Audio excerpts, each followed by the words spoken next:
குடும்ப வாழ்க்கையை பொறுத்தளவுல ஆண்களுக்கும் ரெஸ்பான்சிபிலிட்டிஸ் இருக்கு, பெண்களுக்கும் ரெஸ்பான்சிபிலிட்டிஸ் இருக்கு. நம்ம சமுதாயத்தை பொறுத்தளவுல ஆண்கள் இதைத்தான் செய்யணும், பெண்கள் இதைத்தான் செய்யணும் அப்படின்னு நிறைய வேலைகளை பிரிச்சே வச்சிருக்காங்க. மாத்தி செஞ்சிட்டோம் அப்படின்னா அது எப்படி ஆகும் அப்படிங்கிறது தெரியாது. ஸோ அதை மாதிரி பிரிச்சு வச்சிருக்காங்க.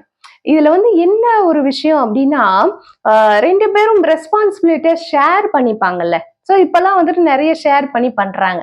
பெண்கள் ஆண்களுடைய ரெஸ்பான்சிபிலிட்டியை எடுத்து ஷேர் பண்ணி பண்றாங்க அப்படின்னா அத கடமை அப்படின்னு சொல்லிடுறாங்க. கடமை, அவங்க கடமையை தானே அவங்க செய்யறாங்க அப்படிங்கிற மாதிரி ஈஸியா சொல்லிட்டு போயிடுறாங்க. இதே ஆண்கள் பெண்களுடைய ரெஸ்பான்சிபிலிட்டியை எடுத்து அவங்க செய்யக்கூடிய வேலைகளை இவங்க செஞ்சாங்க அப்படின்னா அது ஃபுல்லாவே பாத்தியா இவ்வளவு பெருந்தன்மையா இருக்காங்க, எவ்வளவு ஒய்ஃபுக்கு உதவி பண்றாங்க, ஹெல்ப் அப்படிங்கிற ஒரு டாபிக் கீழே அதை கொண்டு வந்துடுறாங்க. நார்மலா பார்த்தோம்னா எல்லாமே வீட்டுல இருக்கிற வேலைகள் தான், ஹஸ்பண்ட் ஒய்ஃப் செய்யக்கூடிய வேலைகள் தான்.